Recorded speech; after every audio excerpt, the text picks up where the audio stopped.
introduction, and I should say that Humanities Center, of course, has a special place in my heart because I have spent 2 years in residency, not just 1 year, and it has been productive for me in terms of my scholarship as well as expansion of my family. In fact, if we go over time, my child might still visit the end of this presentation. So that might happen, and for those of you who are faculty members and who are eligible to apply for the Humanities Center residency, I would highly recommend this because it's an excellent opportunity. You get an excellent workspace, but more importantly, you get to be in a very productive environment and very friendly environment. You get to work in the same part of the building with Walter and all of the other great colleagues at the Humanities Center, and you get to get access to feedback on your papers and working projects from the best scholars who are working on a range of topics associated with arts and humanities. The deadline is usually mid-July, so this year they're all stuffed, but I'm sure they will have some openings for next year, so I would highly recommend the Humanities Center Fellowship. Thank you so much again for the introduction. So I'm excited today with my colleague Dr. Wright to present yet another paper on arts and culture institutions. And again, this paper involves Michigan arts and culture institutions. So this is based on the most recent work that we have done together in collaboration with Dr. Wright. I have a couple of handouts that I'm just going to pass. We only have 20 handouts. We didn't quite expect that we will have so much people in audience, but feel free to share those with each other. We will be referring to them throughout the presentation. So the paper that we're presenting today is actually currently under review in the nonprofit and voluntary sector quarterly, and we have revised and resubmit, and we will be presenting the revised version of this paper. So if you still have some comments and advice, we would welcome, and we would definitely welcome feedback. I would like to send a special welcome to the members of the Sustainability Scholars Forum. I can see several of the faculty members and practitioners, sustainability practitioners in the audience. And would like to welcome my colleagues from the political science as well as the social work department. I'm glad you guys were able to make it, and I know that you're taking a course on research methodology, so at the end of our talk we will be happy to answer any questions that you might have about this type of specific research design, and I also have a copy of the paper in case if you would like to look at the actual paper itself. So I'm going to present the front part of this paper, and then Dr. Wright is going to take over, and hopefully we'll have enough time for the questions and answers at the end. And we also invited the research participants to join us today. I don't know if we have any representative of arts and culture organizations. Yeah. Oh, that's great. Well, welcome. So we will be happy and welcome to hear your feedback as well. So the paper that we're presenting today, the major point that this paper is interested in is this idea of community sustainability. And specifically, we are exploring how arts and culture organizations contribute to community sustainability. And what's interesting that sustainability is one of these buzzwords across so many different fields, and yet we don't have a very precise definition of sustainability that everyone seems to be agreeing on. The most mainstream definition of sustainability actually comes from the World Commission on Economic Development, also known as the Brundtland Commission. And the Brundtland Commission emphasized the equity between current and future generations as part of its definition of sustainability. The Brundtland Commission also briefly talks about different sustainability pillars, and it seems to be that there is an agreement among scholars of various fields that sustainability could be conceptualized as a tri-pillar concept. And conventionally, scholars are talking about environmental sustainability, economic and social sustainability, and the intersection that exists among all of these three pillars. And throughout my work and the work of other people who work in the area of arts and culture, what we have been trying to do, we have been trying to argue that there is a fourth pillar here that's missing, and it's the cultural pillar of sustainability that's as important as those other three pillars. So in part, this paper is hopefully contributing to advancing the model of sustainability and arguing that the fourth pillar should be included alongside those three pillars. So when it comes to sustainability at the community level, it's quite obvious that both governmental and non-profit organizations contribute to sustainability in so many different ways. However, if you look at the literature on sustainability, you will see that people primarily are talking about the role of environmental nonprofits or community development nonprofits or social nonprofits and human service nonprofits as major contributors to community sustainability, but there isn't much discussion about the role of arts and culture. And yet arts and culture are extremely important for contributing to community sustainability, and that's what this paper is about. So the literature that does exist on the contributions of arts and culture to community sustainability discusses all kinds of roles that arts and culture organizations play in sustainable communities. A reasonable amount of literature is discussing the contributions of arts and culture to local economic development and neighborhood revitalization. So the idea is that we could view arts and culture sector as just another sector of economy that provides employment opportunities and jobs. Well, this idea is quite powerful because arts and culture sector, in fact, is one of the most dynamic sectors of economy that's growing and booming, and the non-profit arts and culture play a very significant portion of that.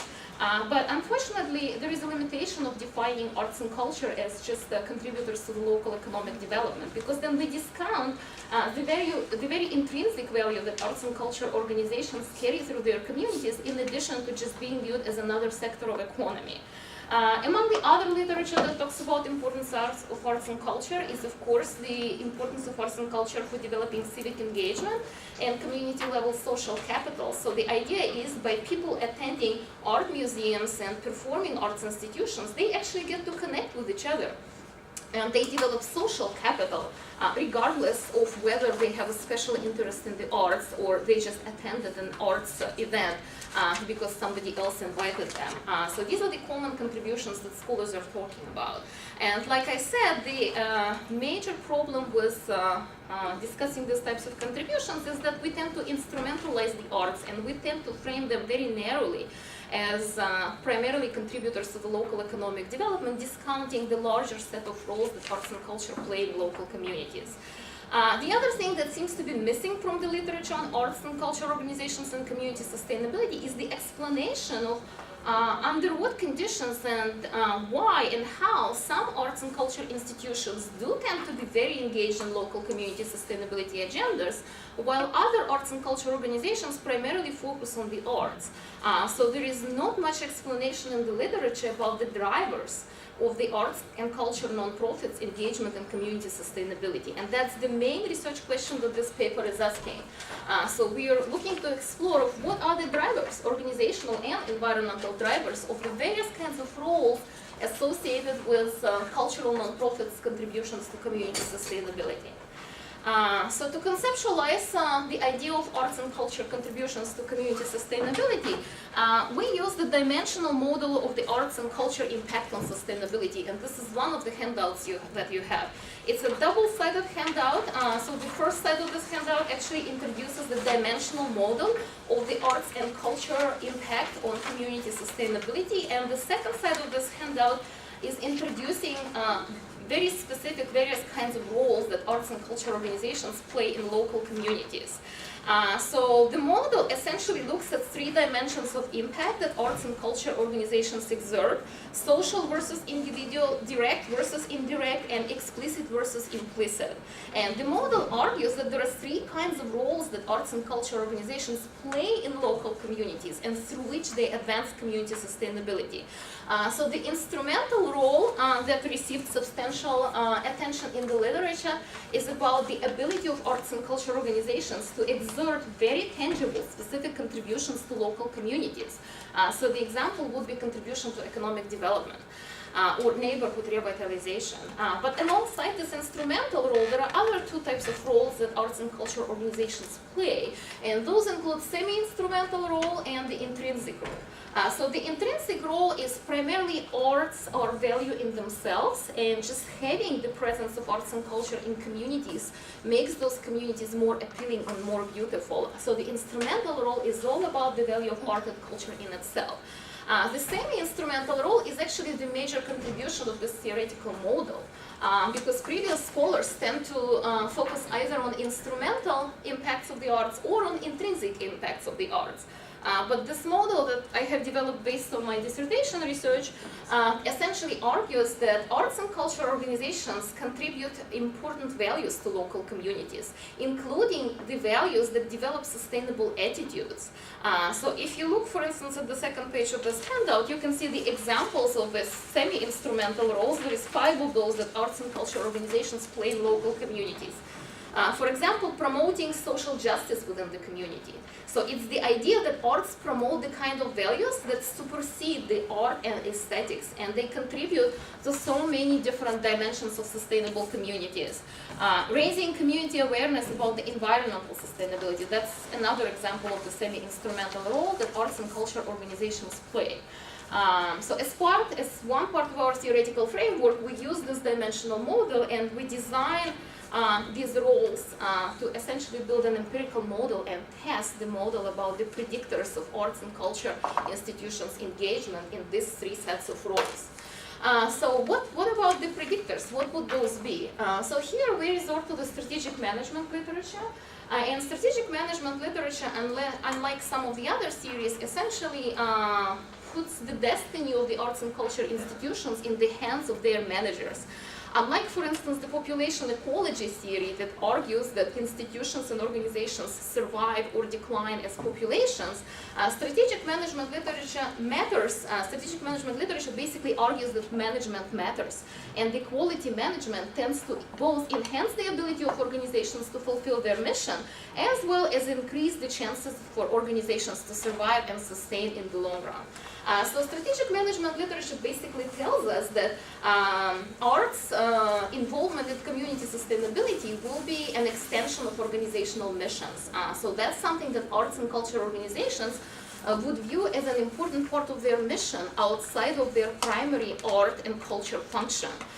Strategic management literature also tells us that for the survival of arts and culture institutions, it's important for them to meet the needs of their diverse stakeholders, audiences, patrons, foundations, and other types of donors. Arts and culture typically get very little portion of their funding from governmental sources, but they are funded through diverse individual donors, including both foundations and private donors. And of course, some of them also rely on earned revenue, so relationships with individual customers are very important for them as well. So because arts and culture organizations are physically located in communities and they're surrounded by their stakeholders who are also located in those communities, it would be important for arts and culture organizations to contribute to the community sustainability, because the very sustainability of the community is important for their own survival, and because that's something that their stakeholders would want to see. So the strategic management literature basically argues that there are all kinds of reasons why arts and culture organizations would want to engage in community sustainability agenda. The other part of strategic management literature that's important for this paper looks at the dynamics that happen within arts and culture sector, and especially after the Great Recession, there has been increasing levels of competition among arts and culture organizations themselves within the non-profit subsector, as well as between the business and private arts and culture organizations and non-profit organizations. And these increasing levels of competition, as well as external pressures, push arts and culture organizations to professionalize, push them to increase their human and other types of managerial capacities to make sure that they can stay competitive and they don't go out of business. So the question becomes, if in the last several decades arts and culture organizations have been professionalizing so much alongside with other non-profits, what effect would that have on the ability of arts and culture organizations to pursue sustainability-related roles?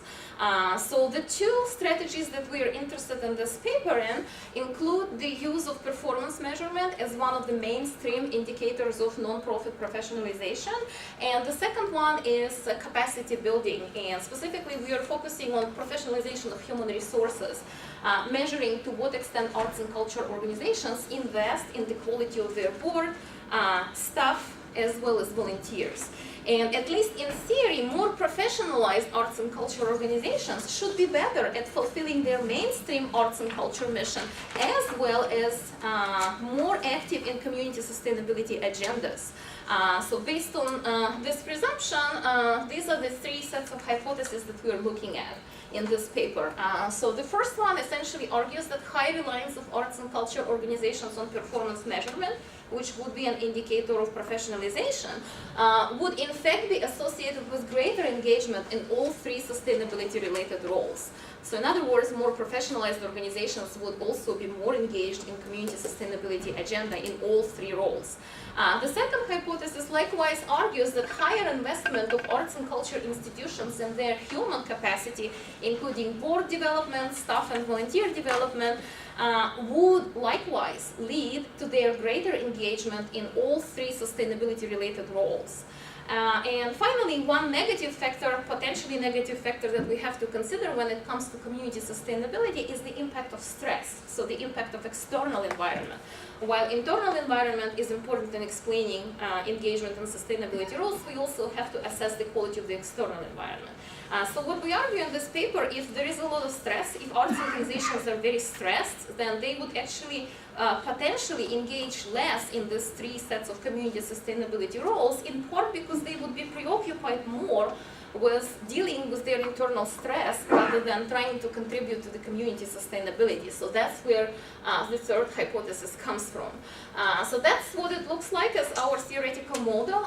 We have these three sets of roles, and we have the direct relationships that we are exploring between organizational stress and instrumental role, as well as the other two roles, human resource capacity in three roles, and performance, the use of performance measures in three roles.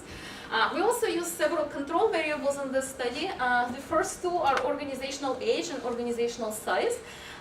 Based on the presumption that larger organizations and older organizations perhaps have a little bit more community-level social capital, and they have extensive resources that they could use to engage in community sustainability. So conceivably, organizational age and size could affect to what extent arts and culture engage in these three sustainability-related roles. Some other controls that we're using are managerial tenure, so how much the latest chief executive official has been in the office. It is essentially a proxy for professionalization as well. It shows how professional the management of the organization is, which we think might impact to what extent arts and culture engage in community sustainability roles. We control for the location. We have a dummy variable coded 01 for urban location. Based on the previous literature, scholars have shown that arts and culture organizations located in urban environments tend to be more resourceful and tend to have better access to strategic connections. So we think that that might influence how well they engage in community sustainability roles. Percent of governmental funding, like I said, there is typically very little governmental funding that arts and culture organizations get, but some community-based organizations do get funding from especially local governments, and that might influence their commitment to sustainability and how much they prioritize sustainability-related roles. And finally, we control for the subsector. In your second handout, you will see the description of the organizations that participated in this study, and you will see that performing arts subsector is the largest subsector, which is why we chose this as a control variable. So it's basically performing arts organizations versus everyone else. Another reason for choosing this as a control variable is that performing arts sector is so vibrant in the state of Michigan and in the Detroit metropolitan area. And some of you may not know, but Detroit metropolitan area has the second largest in the United States performing arts district after New York, judging by the number of seats. So there is an enormous amount of different kinds of theaters and other types of performing art institutions. So that's what we are focusing on. So to test these hypotheses, we conducted the Arts, Culture, and Community Sustainability Survey, and I'm going to give a floor to my colleague to take this paper further.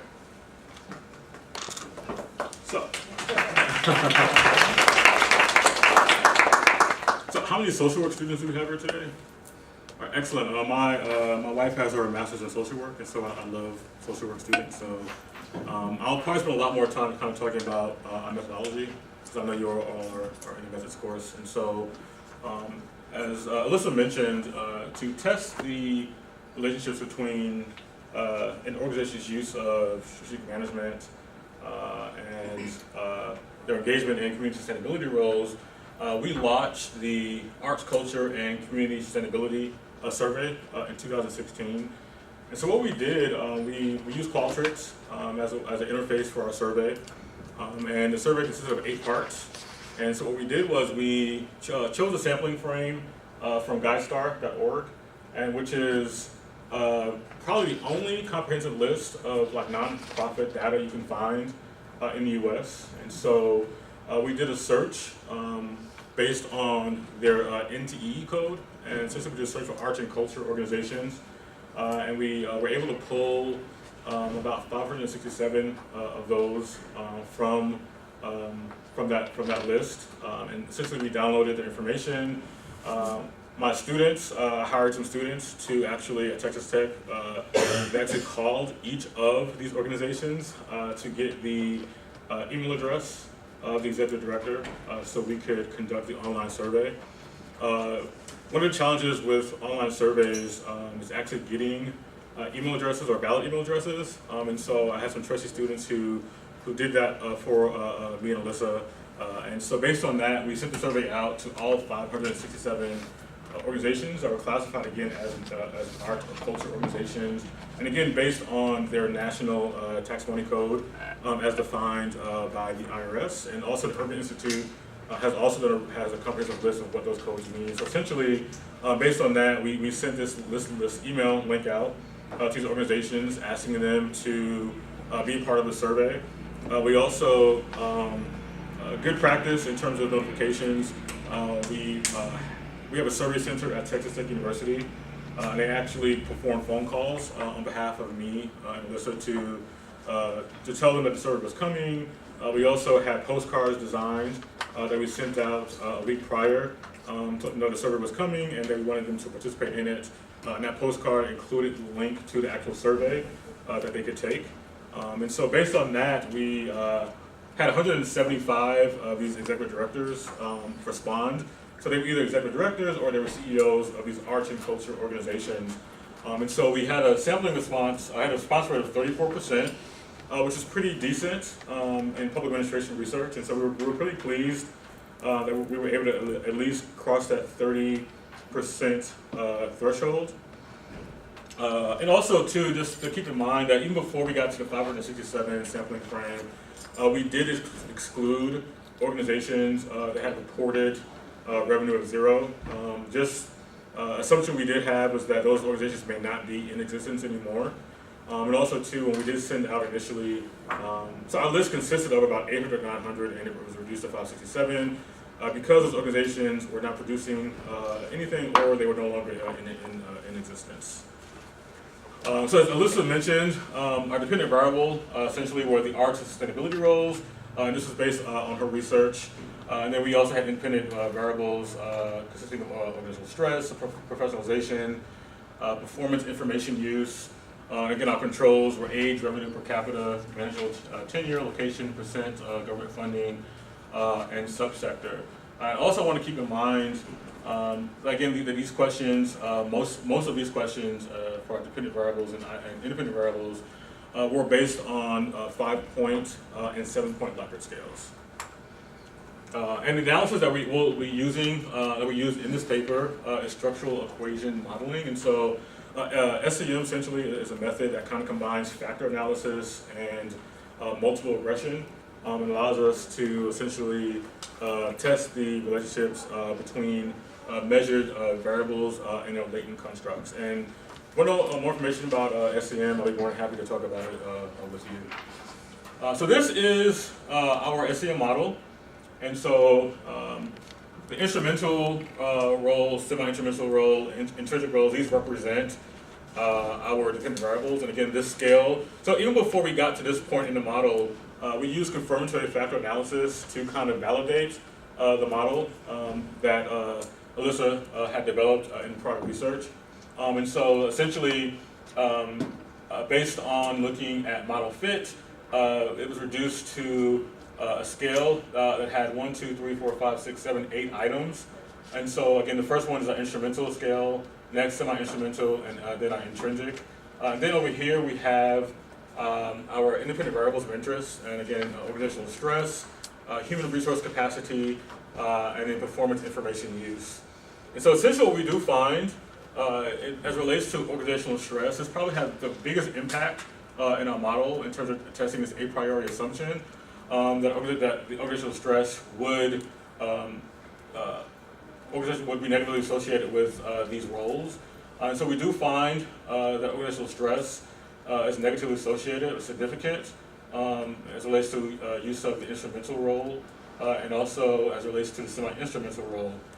We did not find that, and also we did not find that in terms of intrinsic. In terms of human resource capacity, organizations that actually use these strategies were more likely to be engaged in the semi-instrumental role, but not so much for the instrumental or intrinsic role.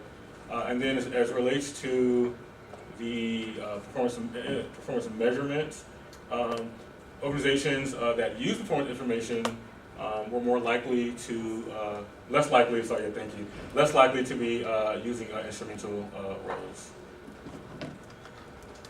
So again, kind of going back to some of my main findings, the use of performance measurement is negatively rather than positively associated with the engagement in sustainability-related roles, and this is significant for the instrumental role. So now this was really interesting because a lot of the work that I do, two articles I just, my first article published, my second article I just got published, I've always found that the use of performance measurement is always positively associated as it relates to performance and other roles that nonprofits engage in. And so it was really interesting to find that in our research that it was negatively associated. And so essentially as related to instrumental roles. And so I'll probably talk more about this towards the end of the presentation, but I just wanted to kind of point you to this attention. This is really, so many things, nonprofits in general, sometimes don't find performance measurements actually be useful to the organization. A lot of times nonprofits tend to collect this data because foundations require it, and also because grants may actually ask them to report this information, to report progress of their organizations. A lot of times nonprofits don't have the technical expertise to even interpret what this stuff means a lot of times. And so it wasn't surprising that as it relates to arts organizations that I did not find it useful. But also, too, one thing we do know about arts and culture organizations compared to your other types of human service organizations or community-based nonprofits is they don't receive a lot of government funding, too. Whereas nonprofits that receive a lot of government funding, at times they are required to measure their progress. And so, again, they may not find this as a useful strategy to actually creating sustainable communities. And so it's really surprising that we did find this. Investment in human resource capacity has a positive effect on the engagement in sustainability-related roles as it relates to semi-instrumental roles. And again, not so surprising that we did find this, but we were expecting to hopefully find it in the other roles, sustainability-related roles. Stress was the most consistent and negative predictor of the engagement in sustainability-related roles. Arts and culture nonprofits, again, related to other types of organizations or nonprofits, deal with a lot of internal stress. Many arts and culture organizations mainly sometimes run solely on volunteer labor. Sometimes the executive director is part-time or not paid. A lot of times arts organizations struggle to find resources, whether it be through foundations or whether it be through private donors to help support the work of the organization. And so a lot of times because of the internal stress that the organization deals with or has to manage, they may not have time to really dedicate to those community sustainability related roles. And so it wasn't surprising that we did find that this was consistent with our instrumental and semi-instrumental roles. As it relates to our control variables, we found that organizational age and size and location were unrelated to the engagement of arts and culture organizations and sustainability roles. And so again, one limitation of our study is that it's homogeneous, and so essentially we really just focus on the state of Michigan. And so I'm hoping that once we expand our study to kind of taking a sample from that's representative of the entire country, that we may find that age, size, and location do matter as it relates to whether or not these organizations actually engage in these sustainability-related roles. And so, again, we did not find that age or size or location mattered, but I'm assuming that this may change if we do expand our sample just outside of Michigan. As it relates to managerial tenure, we found that it was positively associated with the engagement in semi-instrumental roles. So again, how long the executive director has been there actually matters. This is very consistent not only in the arts and culture research, but also as it relates to community-based nonprofits and human service organizations. And so the longer the organization has, the longer the executive director has been there, the more likely they are to engage in the use of semi-instrumental roles. Belonging to the performing arts subsector was positively associated with the engagement of culture organizations in instrumental roles. Again, not surprising, as Alisa mentioned, Detroit, Michigan has one of the largest populations of performing arts organizations compared to other cities or other states across the country. We also find that a high proportion of government funding was positively associated with the engagement of cultural organizations in instrumental roles. And again, this was not surprising, being that the use of instrumental roles, a lot of times nonprofits, arts organizations that receive governmental funds are more likely to engage in these type of related roles as it relates to economic development and other initiatives that they may engage in because of government funding. So again, wasn't so surprising. We would have loved to have seen this for the use of intrinsic roles especially, but again, only instrumental roles, we found that this actually mattered in terms of government funding. So research implications, so what does this really mean? So we found different elements of org strategy have varying effects on arts and culture nonprofits, engagement in community sustainability roles. Organizational engagement in intrinsic roles does not seem to be affected by organizational strategies. And this simply means that as it relates to things related to like social justice, that arts and culture nonprofits just don't have the time to dedicate to that. Or they're just, that's just not a part of their mission. Stress organizations may be more preoccupied, again, as I mentioned earlier, with just shorter-term resource acquisition type of strategies, and kind of focusing on the expense of longer-term programming associated with community sustainability may pose a challenge. Organizations with more experienced managers, they're willing to invest that time in a human resource capacity, and again, are more likely to engage in community sustainability.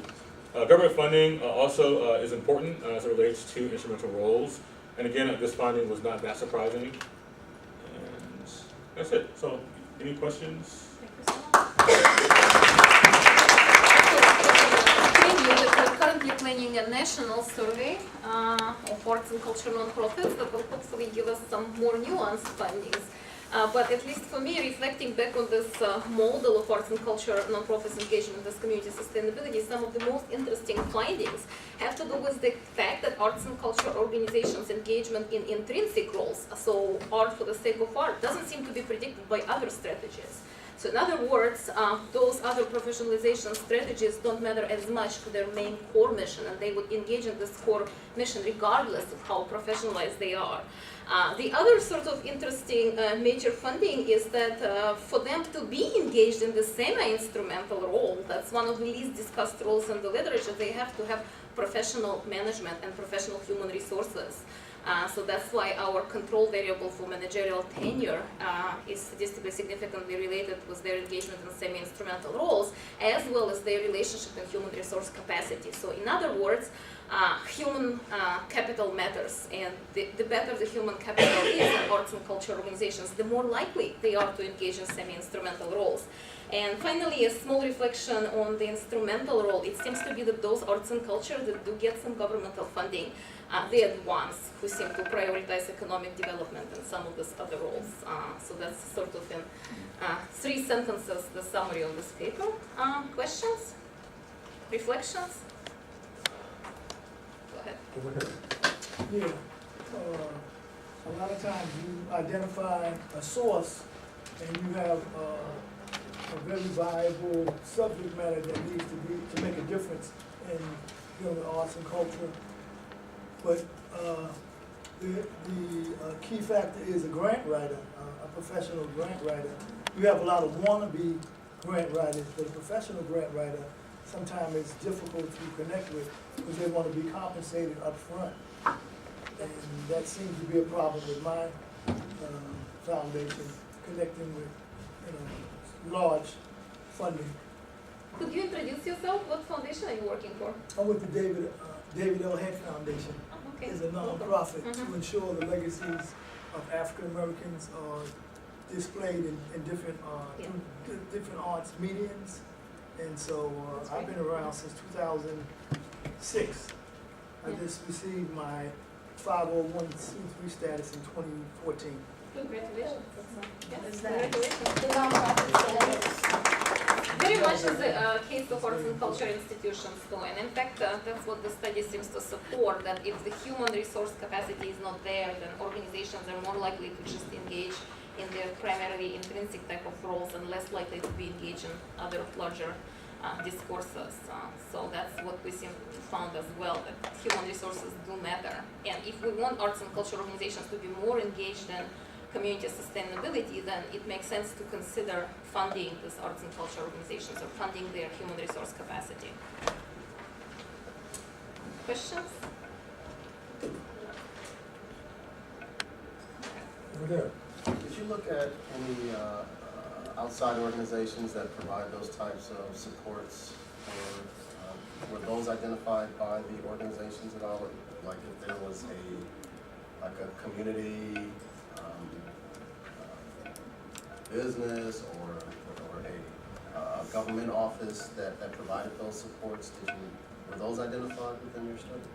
We didn't. There was a survey question that asked arts and culture organizations on where their funding comes from, and of course we had access to 90 forms, but we didn't control who does other funding sources.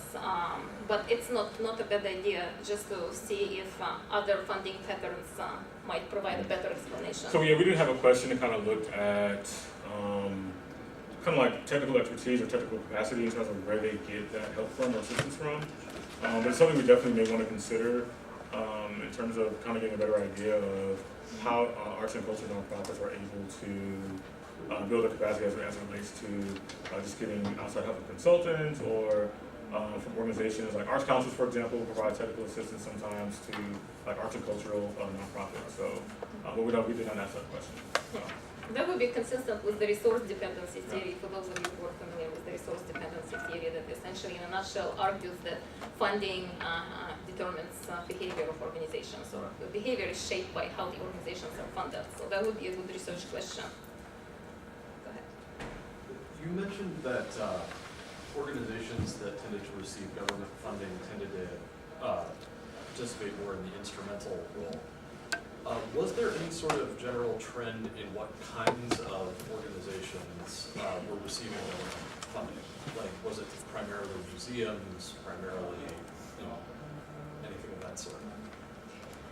We didn't look at that. I am just knowing the arts and culture field. I would say that this would be smaller, community-based organizations if we talk about rural environments, because we included both urban, suburban, and rural environments. But if it comes to larger metropolitan areas, these are probably major institutions. But the difference would be that institutions in rural, local environments are more likely to get local government funding, while institutions such as DIA are more likely to get federal funding and other types of public resources. So there is a kind of complex relationship between organizational location and reliance on public funding, not so much based on the arts and culture field, but depends on the location and other type of variables. But it's an interesting relationship that basically probably tells us that governmental donors tend to incentivize arts and culture contributions outside of the main or artistic mission, because that's something that's important for local governments and even national governments. And in fact, if you look at the funding priorities of the national government for the arts, you would see exactly that a lot of funding goes to support the engagement of arts and culture organizations in other types of social discourses. So it's actually not a surprising finding, so we expected to see that. Tam? I have two questions, Alisa. First of all, wonderful talk, Nathaniel, Alisa. Second of all, my first question is about your inclusion criteria and exclusion criteria. As I heard it, you excluded organizations that had zero income. So one question I wanted to know is, did any of these other organizations report negative income in a year, and how were they handled? That's one. And two, can you explain or clarify sort of how that decision was made, because I guess for me, and I'm on several nonprofit boards, but not artsy so much, sometimes you have years that you do have net negative income. So I wasn't, just because things happen, and so I wasn't sure if this decision was based on just a 1-year cycle, or looking at like 3 to 5 years. That's my first question. And my second question is, for my students in the audience, I see on your back of your handout where you have the roles, 1, 2, 3, roles, 1. Could you give us an example of a question that would be on the survey that would get at these roles? So this is sort of what you want to find out, but what would be a question that's asked to the Yes. CEO? So the question was actually asking how important is this role for your organization, and then we gave them a 7-point Likert scale. Okay, and these are And the so these the are language actual was words. verbatim, yeah, so Okay. it was the same language, we just asked them to rate the importance. Okay. And in terms of your first question, I'll start answering and then I'll ask Nate to continue because a lot of the work was done to filter the database and Texas Tech as well. But basically, we didn't look at the difference between revenue and expenses, which is why we didn't get the negative numbers. We just looked at the operational budget. And if the budget was reported as 0, we assumed that this organization either is not currently working or is on hold and it still keeps filing the Form 990, but it doesn't have any operational activities. And the reason for excluding these types of organizations would be that if there is no sign that they are operationally active, that most likely means that they might cease to exist. So to that extent, they may not be valuable actors in local community sustainability agendas because they're not doing much in terms of their activity. We also excluded organizations that haven't filed several years in a row. So if there was an evidence of filing, but there was no evidence of filing several years in a row, or if it was like several years back, we would exclude this organization as well, just because we couldn't be sure that this organization is still functional and in existence. But what we tried to do, we tried to go with the entire population of arts and culture organizations. So we actually didn't do the sampling. We included all of them who qualify the research criteria and who were still functional. So the functionality, I guess, is something that we considered. Go ahead. So no. Well, a counterpoint might be, like, sometimes organizations don't have the skill set to make budgets. And I've written several grants with community partner agencies where they could never produce an operational budget, but they're still in operation. So just but. Yeah, you bring a really good point, and this is something that me and Alisa debated quite a bit in the beginning because I sit on arts and culture boards in Texas, and so they tend to be stronger arts organizations. But for example, if an organization reports negative revenue, it doesn't mean that they're not functional. There's a story that probably can be told, and something that we probably should have explored in our sampling frame is to kind of look at those organizations that reported 0 revenue and also reported like a negative revenue. We had a lot of those organizations in our initial sample. We pulled that list from GuideStar for arts and culture organizations in Michigan, and so that's one of the limitations I think of the study. But again, I think that if we revisit it, it may be interesting to kind of include those organizations next time, and then maybe kind of pull them out and kind of explore that relationship a little bit more to see. It could be that these organizations are addressing these issues, and because they're focused on things that may not be so related to their core mission, that they're not able to raise those dollars or attract donors. And so again, that's something that we definitely need to explore in our next study. So. Thank you. Go ahead. This is just a minor thing, but Astrace's things on the survey questions say role excluded from final analysis due to low factor loaded. Could you explain what that means briefly? Sure. For students. Okay. So we initially before we did the SEM, Alisa had the scale, and I think it had how many items initially? Right. Five Right. and 6.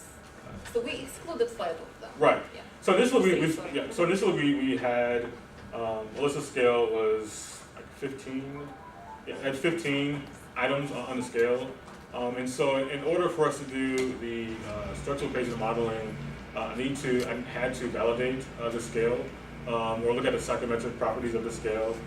And so essentially when we loaded it, when we did the confirmatory factor analysis, based on the a priori assumptions, according to the CFA loadings and model fit, we had to drop some of those items because they didn't load or have factor loadings that were acceptable as it relates to.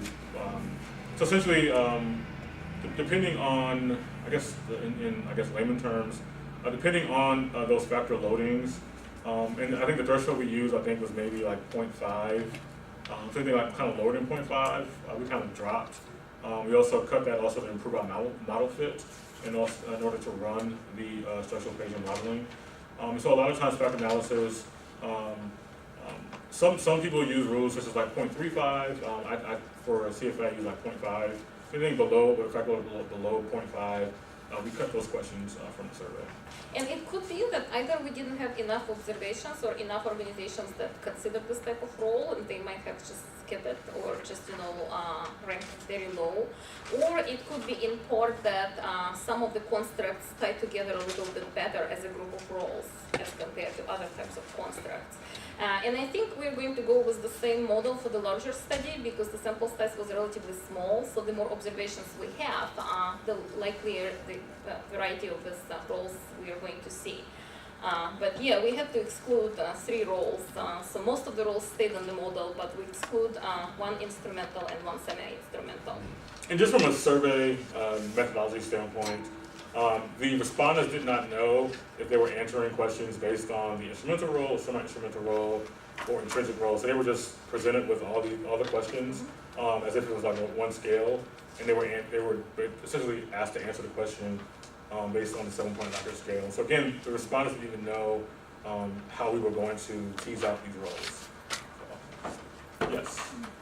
You had said that in the methodology that you had 500 people who you were going to survey, and after you whittled them down, you called them a week in advance and to let them know that you would be calling them. How many people did you reach that week in advance, and then getting down to that 34% that finally presented? So that's a really good question. So we had this really cool technology at Texas Tech where we program the phone calls, and so essentially we had the software that called all the organizations to remind them that survey was coming, and also so before we even got to the 34%, we sent a postcard out a week before saying that the survey would be available on this day, and then in order to get to the 34%, or to get to the 175 respondents, we did 2 more calls afterwards, and so after I think like 3 weeks, my survey center called, just reminding them about the survey, and if they had any questions, they could email me or Alisa.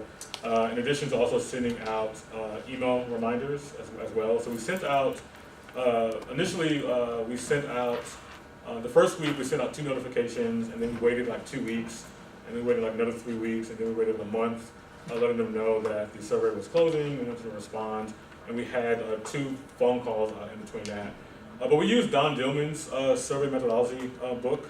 He lays out a really good framework for how you should do like pre-notification and survey reminders. And we use that, literally use that down to the T. And also we looked at, I wish I could pull the survey up, but we also looked at things like coloring. We wanted to make sure the survey was really attractive to respondents. A lot of times respondents kind of go through fatigue. And they may not answer to the end, and so we put on more interesting questions up front, and we saved like the background questions like towards the end of the survey, because if they didn't answer those questions, we knew we could get that information off of the 90 forms or somewhere else. And so again, I mean, it's even down to the look of the survey. We used Don Dillman's book. So, when you sent out, did the phone calls or whatever the week before, Yes. did you have like 50% of the people respond? So that's a good question. So we had we probably had over 50% initially in the beginning of the survey, and then towards maybe like 30 days in, we saw like a huge decrease, and then when we sent the final notification, we saw a huge spike in survey respondents. So the beginning and the end, probably we saw the largest response, and in the middle, it kind of teased off where we would get like 1 or 2 responses, like every other day. Whereas our first day we did it, so first week we did it, we had probably close to 50% of our respondents. And then towards the middle, we saw a huge drop off, and then we sent out the final notification. We also saw a huge increase. But keeping in mind that we kind of tailor the messages and subject lines too to kind of also increase response rates. So, for example, like calling all arts and cultural executive directors, things like that, or kind of like last call.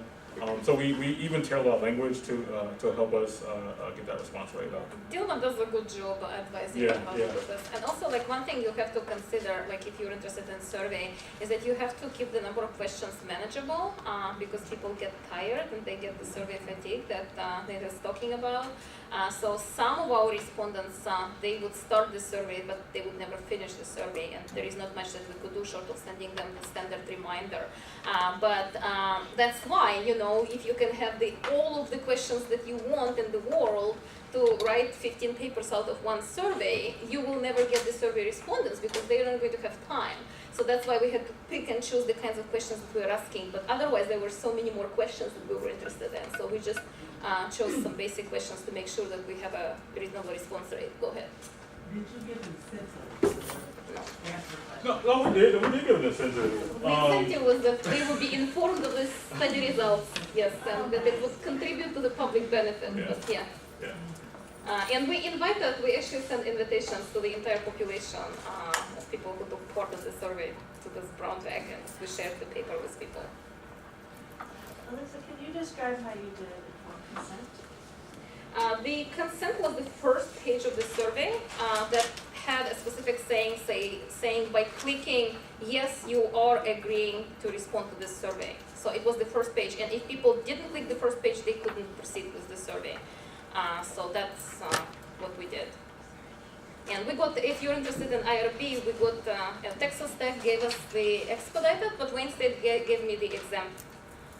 So it's interesting that different institutions treat this differently, but Wayne State basically was basing the exemption based on the fact that we are not going to keep the private individual identifiers of survey participants, and that all of the findings will be reported in a generalized form, like they were reporting here today. So Wayne State gave us an exemption, and Texas Tech. And Texas Tech is really big on informed consent. Yeah. And so I had to ensure that the survey respondents could not move forward unless they checked yes, and we had to record that yes. And so literally it was a screen that they could not proceed until they actually answered that question. So. Okay, well, feel free to email us if you have any other questions. Oh, okay, there is one more question. Go ahead. Yes, based upon what you found out that Michigan is playing a leading role in these arts and education, cultural programs, are you thinking about bringing these entities in, these nonprofits, to share how they sustain themselves? You mean in terms of their own sort of self-sustainability strategies? Yes. So I do have a series of research projects that I'm working on in exploring precisely that question. That's a different type of question. It has to do with the self-sustainability of arts and culture nonprofits. And the most recent study that I have done is the study that explores the roles of networks and inter-organizational relationships, and how arts and culture organizations engage in networking behavior, and whether this behavior contributes to their ability to address external stress. So that's sort of a different paper that I'm working on, but I am focusing only in the Detroit metropolitan area, so it doesn't include organizations outside of the Detroit metropolitan area. And I have a small number of organizations in this study, 28 organizations, and I explore how they use partnerships and other types of relationships to cope with stress, kind of getting to the point of achieving self-sustainability. But this survey focused on the external impact of arts and culture contribution organizations and how they contribute to community sustainability, but we didn't measure whether the organizations are sustainable. Okay, well, thank you so much.